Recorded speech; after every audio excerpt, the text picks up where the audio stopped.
Esta aula é sobre uma outra forma de agrupamento, popularmente conhecida como caminhos, e bastante usada também.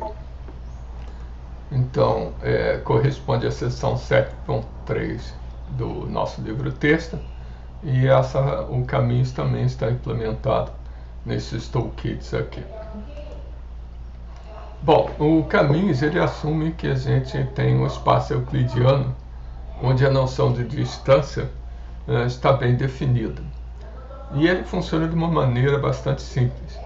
O problema é que ele depende de você escolher, a priori, antes de mais nada, um número de clusters que você quer. Então você tem que escolher um valor K, que é o número de clusters. Daí o nome do algoritmo, né? Bom, como é que ele funciona? Você tem K clusters. Então você escolhe K pontos aleatoriamente, né? De preferência os mais longe possíveis entre si. Mas enfim, você começa inicializando os clusters com esses K pontos. Depois você, repetidamente, você pega algum dos outros pontos não selecionados e coloca dentro do cluster que tiver o centroide mais perto dele. Então você inicializou os clusters, lá pelas tantas tem um certo número de pontos sobre cada um desses clusters, e cada um desses clusters tem um centroide. Um ponto que não está em nenhum cluster, você vê qual é o centroide mais próximo dele e coloca naquele cluster, né? Bom, o problema é que quando você coloca novos pontos dentro dos clusters, os centroides mudam de localização. Então, cada vez que você coloca um ponto, você tem num cluster, você tem que recomputar o centroide desses pontos. E nessa recomputação dos centroides, pode ser que algum ponto que estivesse em um cluster, na verdade agora está mais próximo do centroide de um outro cluster. Então você tem que rearrumar os pontos. Isso pode ser feito de forma bem eficiente, mas não é tão intuitivo assim, né? Você escolhe K pontos aleatoriamente, começa a juntar os pontos nos clusters, mas cada vez que você junta pontos em um cluster, o centroide muda, então portanto você tem que realocar os pontos. Parece um negócio complicado, mas não é.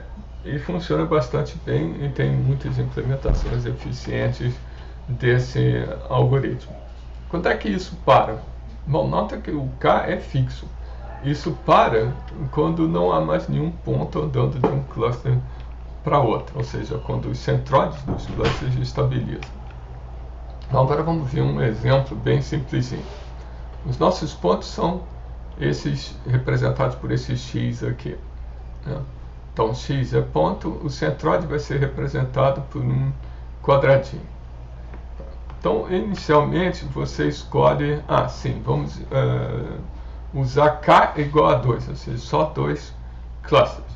Então, você escolhe 2 pontos, de preferência pontos que estejam bem distantes entre si. Por acaso, a gente escolheu esses 2 pontos aqui para representar os nossos 2 clusters inicialmente. O que você faz agora? Você procura os pontos que estão mais próximos desse cluster e desse cluster. Então esse ponto, por exemplo, está bastante próximo, esse ponto aqui está bastante próximo desse centroide representado por esse quadrado aqui, então você coloca nesse cluster. E da mesma forma, esses outros pontos aqui. Nota que esse ponto aqui está próximo desse cluster e um pouquinho mais longe desse outro. Então esse aqui fica nesse cluster aqui. E a mesma coisa para o outro cluster. De novo, o K é igual a 2, então a gente vai ter 2 clusters só.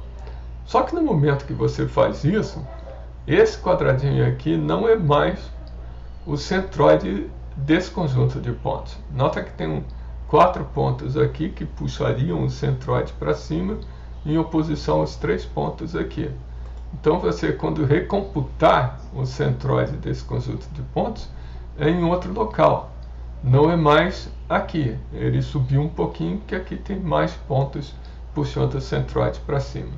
E a mesma forma no vermelho, né? Tem 2 pontos para cá e um mais para a esquerda. Então o centroide andou um pouquinho para a direita, né? Bom, mas aí o que acontece? Esse ponto daqui, o centroide subiu aqui um pouco, e esse centroide veio para a direita um pouco. Então esse ponto aqui passou a ser mais próximo desse centroide do que esse outro aqui. Da mesma forma, esse ponto passou a ser mais próximo desse centroide do que desse daqui. Então, embora a distância seja quase a mesma, né?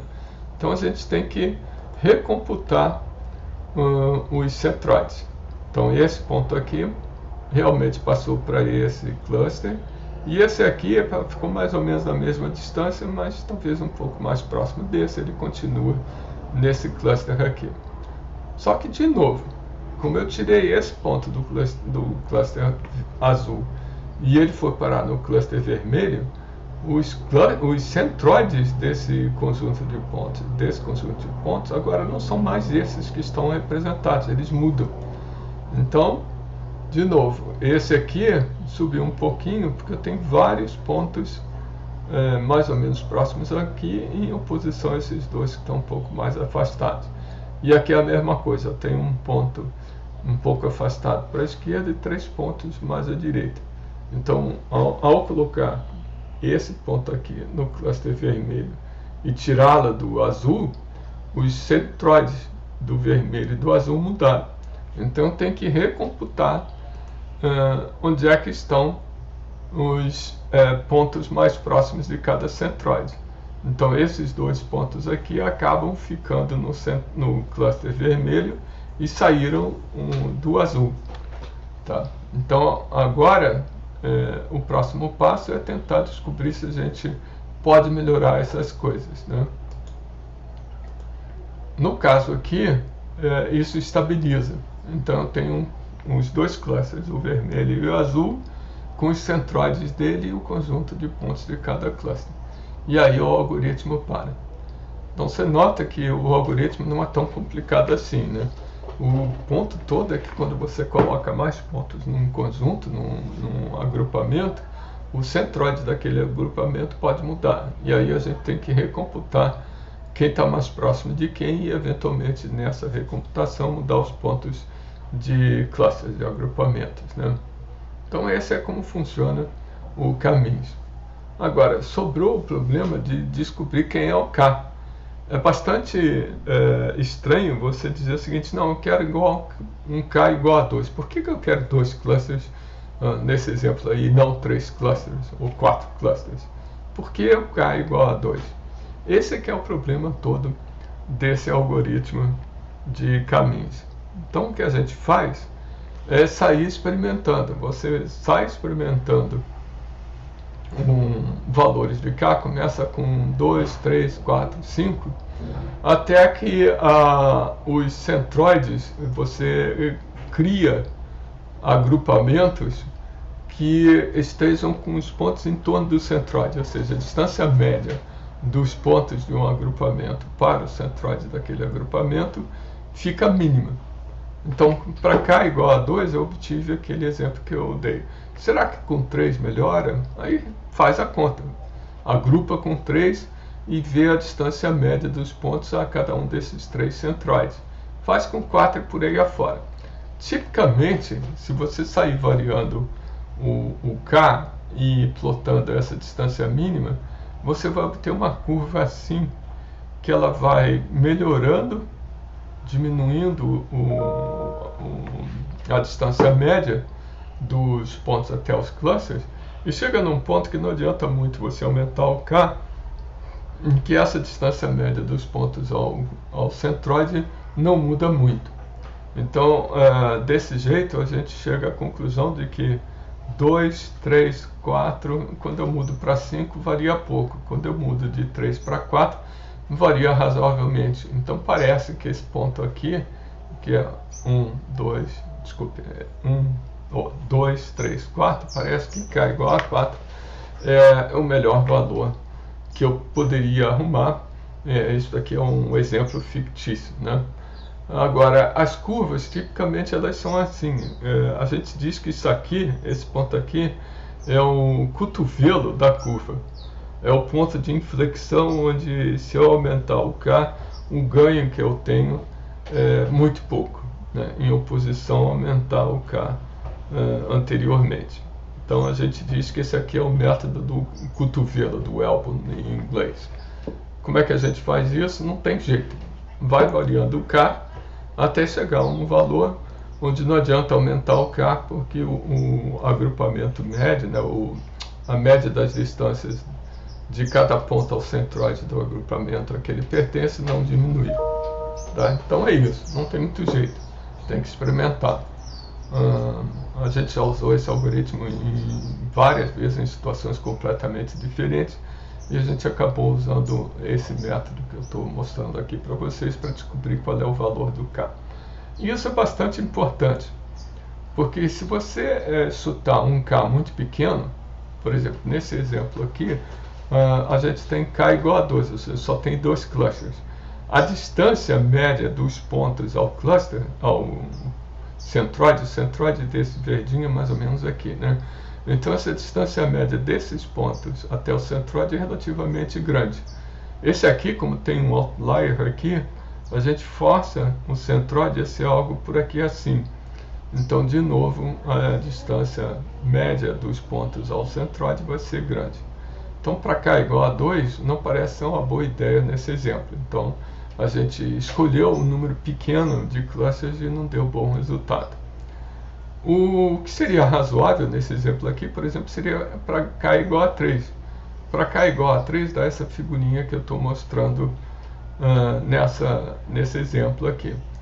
Se você aumentar para 4, já começa a ficar muito pouco a diferença da distância média para os clusters comparado com esse exemplo aqui. Então, numa situação limítrofe, eu já passei do valor ótimo de K. Então, eu estou aumentando o número de clusters sem nenhuma grande ganho. Então, não vale a pena. Como é que a gente descobre isso? Experimentando, computando para vários valores de K a distância média do centroide até cada um dos pontos, né? E aí a curva vai nos dizer quando é que isso fica razoável, né? Quando aumentar o K, por exemplo, daqui para cá, não diminui muito a distância média, só aumenta o número de clusters, o que não é uma boa ideia. Isso aqui é simplesmente uma maneira pictórica de mostrar que para K igual a 2, isso aqui não dá um bom resultado. Para K igual a 3 clusters parece melhorar. Para K igual a 4 não vai ter um ganho muito grande. Tá? Bom, o problema desse caminhos, ou de qualquer agrupamento, ou caminhos, ou hierarchical clustering, é que os agrupamentos, eles têm essa representação meio esferoide aqui, né? Então, é como se eu estivesse agrupando os pontos e o agrupamento fosse algo que me levasse a uma noção de como se fosse tudo mais ou menos um esferoide. Isso não é exatamente a melhor coisa do mundo. Então existe um outro algoritmo, que é uma extensão do Caminhos, chamado Cure Algorithm, que cria clusters que não são exatamente esferoides, eles têm formas arbitrárias. Esse algoritmo é bastante curioso e é o nosso próximo assunto nessa sequência de tópicos de algoritmos de agrupamento.